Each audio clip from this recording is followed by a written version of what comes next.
ከዛ ወደ ሰውዲ መንደር ሲሄድ በመሳሪያ ገደሉት። የሴትዮዋ ልጆች አዎ አላለችም፣ አልቆየችም፣ ሞተች። ወንድምሽ በመታት አዎ ሞተች። በኋላ ነው ያመጣው። ለምንድን ነው እንደዚህ የሚሆነው እያለች ትላታለች። ከዛ ሚስቱ እንደዛ ብላ ስትላት እናቴ ሄዳ ምን ትላለች እሷ እናትህ ፍቺው አሉኝ እንደዚህ አሉኝ ምናምን ብላ ትነግረዋለች። ሚስትየው የዛን ሰዓት እሱ የመጣ ደግሞ ለምን እንዲህ አልሽ ለምን እንደዚህ አረግሽ ምናምን ይልና እናቴን ብዙ ነገር ይላታል። ያው አይመታትም ግን ገላምጣታል፣ ሰዲባታል ምናምን።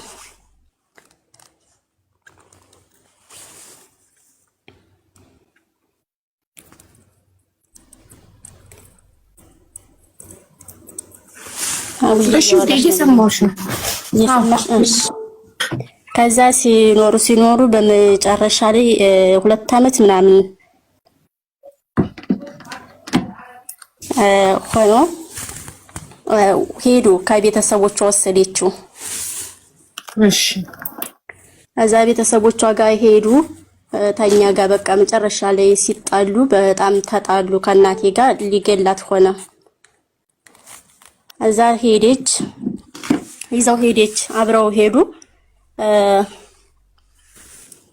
ከዛ እዛ ሄደው ደግሞ ተጣልታነሂቱ ጋር ተጣላ ወንድሜ ከልጅቷ እናት ጋር። ወንድምሽ ከእናት ጋር ነው ችግር ያለበት? ከራሱ እናት ጋር ተጣላ፣ ቀጥሎ ደግሞ ከሚስቱ እናት ጋር ተጣላ። እሺ ከዛ ሲጣሉ አዲስ አበባ ትተው ሄደች ሚስቱ። እዛ አዲስ አበባ ትተው ትኬድ አዲስ አበባ ቤተሰብ ዝም ብላ ሄደች።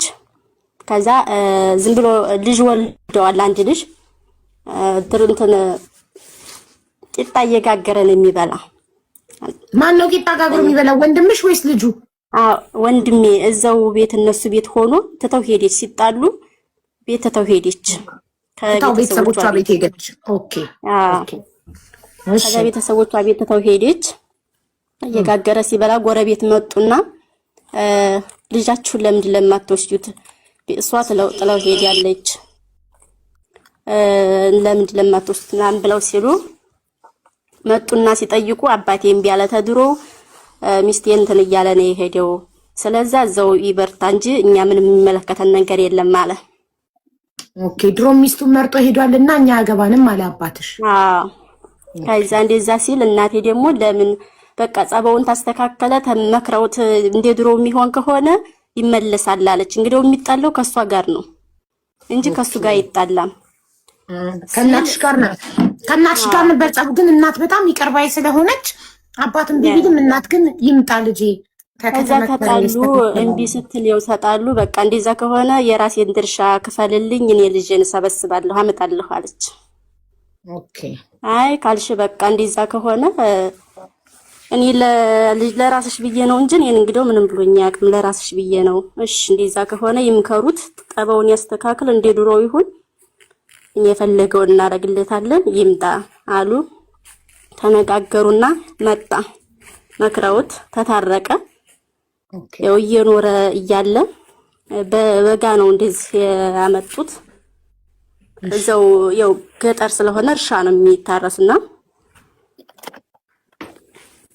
እያረሰ እየኖረ አብሮ መስከረም ላይ ዳሩበት። እሱ በመጣ በሳምንቱ እኛ ቤት በመጣ በሳምንቱ እሷ አዲስ አበባ ተመለሰ። ከቤት ሲወጣ ማን ተመለሱ? ሚስቱ አዲስ አበባ እሱን ጥለዋል ነበር ሄደችው። ቤተሰቦቿ ቤት ሄደች መስሎኝ ነበር። አዲስ አበባ ነው እንደሄደችው?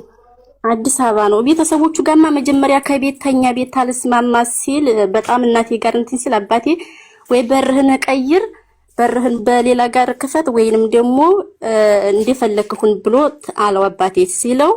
ከዛ የራሷ ቤተሰቦች ጋር ሚስቱ የወንድምሽ ሚስት የራሷ ቤተሰቦች ጋር ሄደች መስሎኝ ነበር ነው ያልኩት እኔ። ሁለቱም ናቸው የሚሄዱት፣ ይዘው ነው የሄደችው። ኦኬ እዛ ቤት እኮ እንደሆነ ነው ታናይቱ ጋር ደግሞ የተጣሉት እኮ። በቃ ወደ ኋላ አትመለሻ። ከዛ ጥላው የሄደችው የራሱ ቤት ነው። ከእናቷ ጋር ሲጣላ ወንድምሽ ከሚስቱ እናት ጋር ከራሱ መጀመሪያ ወንድምሽ ከራሱ እናት ጋር ተጣላ። ለሚስቱ አግዞ ሚስቱ ባወራችው ወሬ ለሚስቱ አግዞ እናቱን ካልገደልኩ አለ። ከዛ ወጡና ከእናንተ ቤት እሷ ሚስቱ ደግሞ የወንድምሽ ሚስት ባሏን ይዛ እናቷ ቤት ገባች። ባሏን ይዛ እናቷ ቤት ገባች ደግሞ እና ደግሞ በእናቱ በለመደው ደግሞ ከሚስቱ እናት ጋር ተጣላ። ከሚስቱ እናት ጋር ሲጣላ ደግሞ ከቤት ወጡና ለብቻቸው መኖር ጀመሩ አይደል? አይ አልኖርም፣ እዛው ቤት ነው ያኔ ግቢ ያለ ግቢ እዛው እናቷ ቤት ነው እንዴ ጥለው ሄደችው? አዎ ከእናቷ ቤት እኮ ነው ጥለው ሄደችው። እንዴ እናቷ ቤት ውስጥ ባሏን ባዳ ጥላ ጠፋች ወደ አዲስ አበባ? አዎ ጥላው ትኬድ። ከዛ እሱ ደግሞ ሚስቱ ጥላው ጠፍታ የሚስቱ ቤተሰቦች ቤት ያለ ሚስት ብቻውን እየኖረ ነው። እናንተን ሰዎች ያለ ልጃችሁን ውሰዱ ያሏችሁ? አይዋ ሲያሳዝን። ምን ሆኖ የሚስቱ ጥላው ጠፍታ እሱ ምን ያደርጋል እዛ ቤተሰቦቿ ቤት የሚኖረው? ከዛ እንደዛ ሆነ። ያው መጣ እየኖረ እያለ እሷ በመጣ እኛ ቤት በመጣ በሳምንቱ መጣች እሷ ተመልሳ ሲወጣላት። አሃ ከእናት ከአባቷ ቤት ሲወጣላት በሳምንቱ ወደ ቤተሰቦቿ ቤት ተመለሰች። ከአዲስ አበባ ከጠፋችበት ወደ ቤተሰቦቿ ቤት ተመለሰች። ኦኬ ተመለሰች። ከዛ እየኖር እሷም እዛው እየኖረች ነው። እናስታርቃችሁ ምንም አላሉም። ያው የወሰደው ዕቃም እንዳለ ያው ሰማንያቸውም ሁሉም እንዳለ እዛው ነው። መጣ እንዴ መልሶ አልሄደም። ኦኬ ከዛ እየኖረ እያለ መስከረም ላይ ዳሩበት። ማን ተዳረ? እሷ ሚስቱ አገባች። እሷ ቀድማ ተዳረች፣ እሱ ሳያገባ እዛ ገባች። ኃይለኝነት አለበት በጣም እና አልሰማም። ቅዳሜ ለእሁድ አጥቢያ ነው የዳሯት። እንደይሰማ ብለው እንደ ድብቅ ነገር የትንሽ ልጅ አሁን ያገባ የለ ድብቅ እንደዛ ዳሩበት። እና እኔ ውሃ ሄጄ ስቀዳ ከሌክ ዛሬ እኮ የወንድምሽ ሚስት ሰርግ ነው አሉኝ። እዛ እንዴት ስራት አይ እኔ እንጃ ዛሬ ሰርጓ ነው ብለው ሰምተናል አለኝ። ከዛ ሄድኩና ቤት እናቴ ዛሬ እንዲህ ነው ስትለኝ ይሄንን የውሃ ወሬ እያመጣሽ እዚህ አታወሪብኝ ምናምን አለችኝ እናቴ። ኦኬ ከዛ የውሸቴን ዝም ብሎ መስሏት። ኦኬ ከዛ በማግስቱ ጠዋት የሆነች እዛው የጎረቤታቸው ሴት መጣና ምራታችሁ እኮ አገባች ልጃችሁ ጋር ተፋተው ነው ወይስ እንዴት ነው አለች። ደኔ እኮ ማታ ልጅ ስታወራ አውቃ መስለኝ ነበረ። ለካ እውነት ነው። አዎ እና ቀውንም ታይሰጡት ሰማንያቸውንም ሳይወርዱ እንዴት ሊድሩ ይቻሉ? ከዛ አባቴና እናቴ ተመካከሩ። እንዴት እንደዚህ ነው ተብሏል፣ እንዴት ነው የሚሻለው? ከዛ አባቴ አይ እነሱ እንግዲህ ምንም ይመጣብናል ብለው ስላላሰቡ እኛ ምንም ማሰብ ያስፈልገንም የመጣውን ነገር መቀበል ነው አለ አባቴ። ከዛ የቅዳሜ አግብታ ሁርለት ዋለ፣ ሰኞ ዕለት፣ ማክሰኞ ዕለት፣ ሮብ ዕለት አረም ውረድ ሲባል አልወርድም አለ። ጠዋት እናቴ እንጀራ እየጋገረች እሱ ምግብ እየበላን ከኔ ጋር በእግረው በላ። እንዴ ከሌ በእግራ እኮ አይበላም ጥሩ አይደለም አይመለከትሽም አላት። እንዴ ድሮ ተመለሰበት። ከዛ መጣችና ጠራችኝና ከገበታ አስነስተኝና ሰምቶ ይሆን እንዴ ጠበው የተቀየረው ሰምተሻል ሲያወራ ሰምቶ ይሆን ስትለኝ እኔ አልሰማሁም አልኳት። ከዛ ስላት ዛሬ አትወርድም እንዴ ቆላ ስትለው አይ ዛሬ አልወርድም ከተማ ነው የሚሄደው አለ። ከዛ እንግዲህ ሰምቶ ነው የሚሆነውና አባቴ ደግሞ ታጣቂ ነውና እንግዲህ ምናልባት የምፈረው ይሄንን መንግስት የሰጠኝን እንትን ይዞ ሄዶ እንደይገልብኝና አንተ ነህ የላከው እንደይሉኝ እንጂ በሌላው ነገር እነሱ ስለሆኑ ያመጡት ምንም ማድረግ አንችልም ብሎ አባቴ። ከዛ እንደዛ ሲል ከተማ ሲሄድ ይዛ ሲጠጡ እንዴንተ ኃይለኛ ነኝ ትላለህ፣ ሰውም ትጣላለህ፣ ምንም አይሉህም። ትናንት ሚስትህን አግብተው ሲሄዱ ቤት ነበር ካለው አለኝ አለ። ከዛ ሲለው እንዴ ማን ሚስት? ያንተ ሚስት የት አግብታ የምትል ትናንት እኮ ይዘዋት ሄዱ። አሁን የኔ ሚስት አግብታ? አዎ። ከዛ ያንን የጀመረውንም ታይጠጣ ጅው ብሎ አባትየውን መንገድ ላይ ያገኘዋል። የልጅቷን አባት አረም እያረመ ከዛ እሱን ሰላም ብሎ መጥቶ እናቴ ጋር ጅው ብሎ መጥቶ ከዛ ስሚ እንጂ እሷን ለመግደል ነበር የመጣው ቅድሚያ እናቴ። ከዛ እንዴ እናትሽ ምትርግ ይኸው ያኔ ስለሚጣሉ በቃ ኃይለኛ ነው። ዝም ብሎ ነው እንደመጣለች ነውና ስሚ እንጂ እናቴ ስሚ እንጂ ብሎ ስላት አቤት ስትለው ከሊያ ግብታ ነበር እንዴ? እኛ አልሰማሁም። ታዲያ ታግባችም እኛ እንድረሃለን። እኛ ያወጣ ነው ወጪ አውጥተን ያው እንግዲህ እንደምታውቂው አረብ ሀገር ሲባል ብዙ ብር የሚታፈስ ነው ይመስላችሁ የገጠር ታረብ ሀገር የመጣችውን እኛ እንድረሃለን። ችግር የለውም ታግባ። ግን አልሰማንም። አሁን ልጅን ትይዣለሽ አትይዥም አላት። እይዛለሁ ችግር የለውም አምጠው ብላ እናቴ ወፍጮ ቤት ያንን ላመጣ ልሄድ ነው ብሏት አምጠው ብላ እናቴ ወፍጮ ቤት ያንን ላመጣ ልሄድ ነው ብሏት እሷም ወፍጮ ቤት እሱም ተነስቶ ልጅን ላመጣ ነው ብሎ ከዛ ቤት እዛ ቤት ሲሄድ ከሌ አባቱ ልጁን ትናንት እኮ እናቴን ይዘዋት ሄዱ ማታ የት እንጃ ይዘዋት ሄዱ ይለዋል። እዛ እንዴት እና ሄቱን ስጠይቅ ምንድነው እናንተ ምን አገባህና ስጠይቀኛለህ? ልጄ ነች እንጂ እኮ አንተ እኮ ምንም አይደለህ ልጄ ናት ምን ይመለከታል አለችኝ አለ። እንዴት አይመለከተኝም? ድራችሁልኛል ሰማኔን ታታወርዱ እንዴት ሲላት አይመለከትህም ስትለው ተዛ ዝበላት ልተዋት እያለስ ያመነታ በቃ ሰደበችው። ያኔ ተድሮ የሚው ስለሚጣሉ አባትየው ጥሩ ሰው ነው፣ እሷም ጥሩ ሰው ናት። ይኸው እንግዲህ ፈጣሪ ሰይጣን ነው መስለኛል። እና ሲል ከዛ ዘው መቷት ይሄዳል እና ሄቱ ከዛ መታት ዘው ሲያታክሩ ሐኪም ቤትም ሲወስዷት ያው ብዙም እንትን አላለችም፣ አልቆየችም፣ ሞተች። ወንድምሽ በመታት ሞተች። እንትን አላለችም፣ አልቆየችም፣ ሞተች። ወንድምሽ በመታት ሞተች። ከዛ ያው እናቴን ወፍጮ ቤት ያው እንደነገርኩሽ ልጁን ሊያመጣ ነው ብላ ሄዳለች ወፍጮ ቤት። ከዛ እናቴቱን እዚህ መጥቶ ነበር እሷን ነበር ምናምን ይላሉ ሰምተው። ከዛ እናቴ አልሰማችም። ምንድነው እናንተ ነገሩ ይስላ እኛ ምንም አይደል እኛ ዝም ብለን ነው ይሏታል። ከዛ እንዲህ አባቴ ዘመር ነበርና ሄዶ አንቺ እዚህ ታስፈጫልሽ እሱ ልጅሽ እንደዚህ አርጎ ሄዶ ሲላት እኔ እኮ ምንድነው ብዬ ስላቸው ምንም አይደለም አሉኝ። እኔ ሀዲያ በምን አወኩኝ? እሱም ልጅ ላንጣ ብሎ ነው ሄደው ትላታለች ስላቸዋለች። ከዛ ይዟት እሷን ወስዶ ቤት ቆልፎባት ከዛ አባቴ ጋር ይሄዳል። ዱር ስለሆኑ ሁሉም የተሰማራ ነው። ሁላችንም ዱር ሄደናል። ከዛ ሄድን እሱ ወንድምሽ ነው እናትሽን እንዳይጎዷት ነው ከወፍጮ ቤት አውጥቶ ወስዶ ቤት የቆለፈባት። እሱማ ምንም የለም አልደወለ ለሱ አልተናገረ ቤት አልሄደ በዛው መጥቶ ነው በዛው የጠፋው እሱ። ታዲያ ማን ነው እናትሽን ከወፍጮ ቤት ወስዶ የቆለፈባት? እዛው የኛ ያው አንድ ሀገር ስለሆን እዛ ጎረቤቶች። ኦኬ እሺ። ከዛ እሷን ቆልፎ ያው አባታችንም እንትን ስለሆነ ዱር ስለሆኑ ሁሉም የአባታችንን መሳሪያ ቤት ሄዱ አምጥቶ አቀበለው ለአባቴ። ከዛ መጣን ያው እሷም እንትን አለች ብዙ በላንተ ቴንክ ዩ። እሺ ቀጥል። ከዛ ያው እየኖርን ለአባትሽ መሳሪያውን ያቀበለው ማን ነው? አጎቱ። ኦኬ። አባትሽ መሳሪያ ሳይዝ እንዳያጠቁት ነው እሱ ወንድምሽ በሰራው ስራ። ድንገት ያኔ አርጎ ስለሄደ እነሱም ስለማያውቁ ማንም አይነግራቸውም። እሱም አልደወለም አናውቅም። ከዛ ያንን ያው መቤት ሁሉም ገባን። በቃ ልቀቁ እንደዚህ ምናምን ሲባል እንግዲህ ተጅሮም እነሱ ናቸው ያመጡት። ተዝህም ብሄድ ያው ሬሳ ማራቅ ነው እንጂ እዛ ወዲቄም የሚያነሳኝ አላገኝም። እነሱ ናቸው ያመጡት ጣጣውን። ዞሮ ምንም ማድረግ አልችልም ብሎ አባቴ ያለ ሄዱ። በቃ የአካባቢው ሰው ሰፈሩን ለቃችሁ ሂዱ እንዳይበቀሏችሁ ሲሏቸው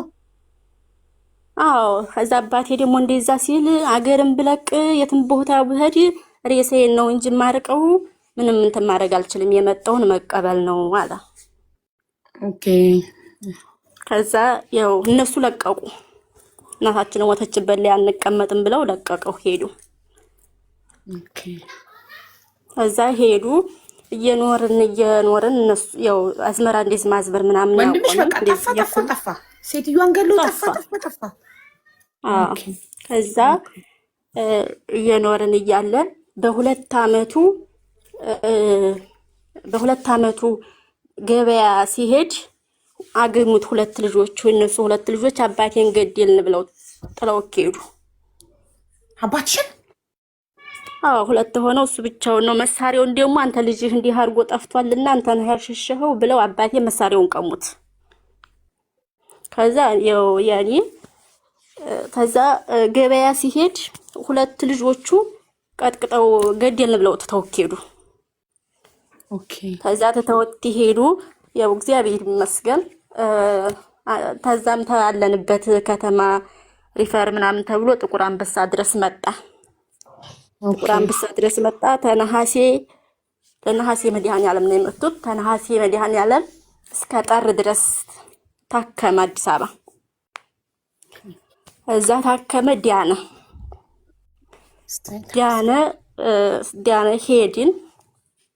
ከዛ አሁንም እየኖርን እነሱም ጠፉ።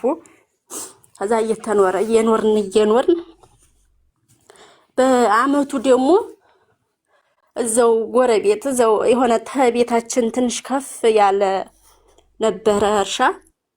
እንደዚሁ አሁንም ድኖ መጥቶ በአመቱ በመስከረም በነሐሴ ነበር የመቱት መጀመሪያ። በአመቱ ደግሞ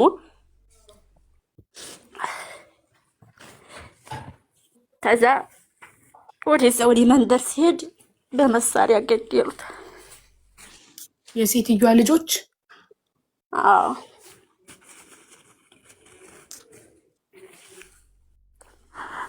በጣም ያሳዝናል። አዎ ከዛ ገደሉት። ወንድምሽ ባመጣው ጣጣ ለአባትሽ ተረፈ። ምስኪን ሞተ። ያው እና ለእኔም በጣም ተምርሽ በላይ እናቴ ምናምን እናቴን ያኔ ብዙም እንትን አላትም። ታባቴ ጋር በጣም እንደ እናትም እንደ አባት በጣም ነው። ከምን ልበልሽ ወንድምሽ በቃ ጠፋ። አዎ ጠፋ። እንደውም በባህል ጊዜ አሁን ተይዟል።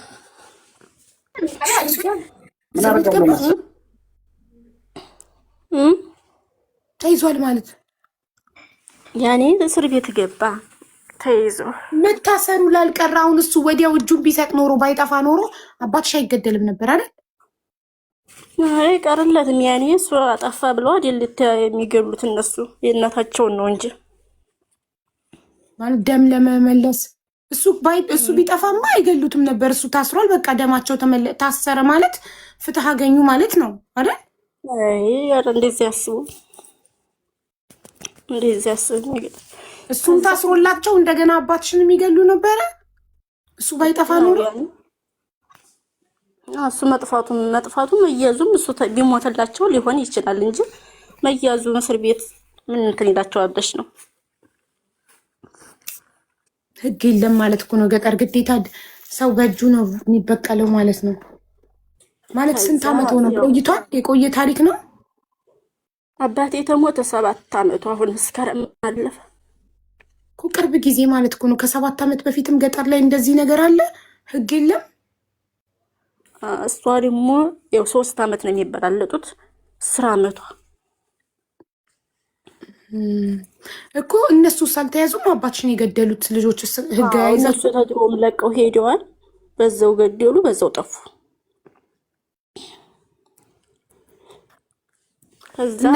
እነሱ ቢያዙ ይታሰራሉ አይደል? አዎ ይታሰራሉ። ገጠር አሁንም አለ። ኦኬ ያሳዝናል በጣም እውነት በጣም ያስፈራል። ማለት ሰው ደፍሮ ሄዶ በእጁ የሚበቀላል ከዛ ይጠፋል እንዴ? ወዲያው ሲተኩሱ ፖሊስ አይደርስም ማለት ነው። ከቆየ በኋላ ነው ፖሊስ የሚመጣው። የለም ገጠር ስለሆነ ያኔ ስለሚሆን አይደርሱ። እሺ በሽምግልና ለምን ችግሩን አልፈታችሁትም? በአንዳንዴ በካሳ በሽምግልና ምናምን ይፈታላሉ። እንዲያሉ ስማ የደም ካሳ ያኔ የደም እንትን ይከፈላል። ሽማግሌዎች የፈረዱትን የደም ካሳ ከከፈላችሁ አይበቀሉም ማለት እንዲያሉ እኮ። ለምን እናንተ ጠይቃችሁ እነሱ እምቢ ብለው ነው? አዎ ያሉ አባትሽ ግን እኮ መጀመሪያም እኮ ዘመድ አዝማድ የሰፈር ሰው አካባቢውን ለቀ ሂድ ብሎት ነበረ። እሺ ብሎ ቢሄድ ጥሩ ነበር። እነሱም ለቀቁ። ያኔ አሁን ከተማን ቦታ ሊሄድ ቢባል እነሱ ከተማ ገቡ። የት ይገባል? ከዛስ ወዴት ይከዳል? የቢርቅም ታሰቡበት የት አዲስ አበባ ሙሉ ቤተሰቡን ይዞ አባትሽ አዲስ አበባ መጥቶ አይኖር? አይ እሱ ፈጣሪ ያኔ ካዘዘውና ካሰቡበት የትም የጉርጓድ ብትገቢም አታመልጭም። ያው ይቆያል እንጂ መቼውንም ቢሆን አያመልጥ። ወንድምሽ ግን እንዴት ጸጸቱን ይችላል? በሱ ስራ እሱ በገደለው አባትሽ ሲገደል ምን እንዴት ይጸጽታው? እስር ቤት ሄደሽ ጠይቀሽው ታውቂያለሽ ወንድምሽን? አዎ አዎ ጠይቃለሁ። እንዴት ነው ጸጸቱ? በሱ ምክንያት አባቱ መገደሉን ሲያውቅ ምን ተሰማ? ብሎ አይሄድም ስንሄድ ወይ ለልጁ አልሆነ ወይ ለቤተሰቡ አልሆነ። አየሽ በጣም አይምሯችንን ብንጠቀምበት በንዴት ሰዓት የምናደርገው ነገር እድሜ ልክ ህይወታችንን ያበላሻል። በቃ ተዳረችን አለቀ ብሎ መኖር ነበረብን። አመት ሆነኝ ስዛ አመቱን አስቆርቤ መጣሁ ወደ አዲስ አበባ። እዛ አዲስ አበባ መቄዶንያ ገባሁኝ። ኦኬ መቄዶንያ ገብተሽ ታውቂያለሽ? ለዛ ነው የመቄዶንያን ቪዲዮስ በመፖስት ያመሰገንሽኝ። 4 አመት ሰርቻለሁ እዛ። ኦኬ በምን በማገልገል በበጎ ፈቃድ እያገለገልሽ? 4 አመት። ዛሬ ለምሳሌ አሁን ዛሬ ተጋገር ነገ አንጋግርም 300 እንጀራ እየጋገርን 4 አመት ሰርቼ ነው ወደዚህ የመጣሁት። ያለ ደሞዝ በበጎ ፈቃድ ወይስ ደሞዝ ይከፈልሽ ነበር? ያው ያኔ ሙሉ ደሙሉ አይደለም፣ ዝም ብሎ ነው ደሞዙ። ያኔ ያለ አይደለም፣ ዝም ብሎ አይደለም። ቶታሊ በነፃም የሚሰሩ አሉ። ምንም የማይከፈላት ጎዳና ላይ አንስተዋቸው እዛው አገግመው ምናምን ማገገም ድነው ምናምንማ ይሰራሉ። እንደዚህ ደግሞ እኛ ዝም ብለን